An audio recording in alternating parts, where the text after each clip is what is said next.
Look at all the bullet holes that had been put in the side of this truck.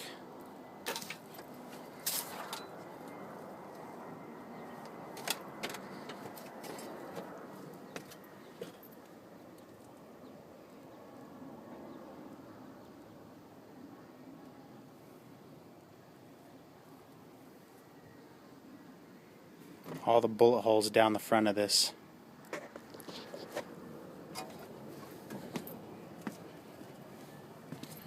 The underside of this truck has steel plating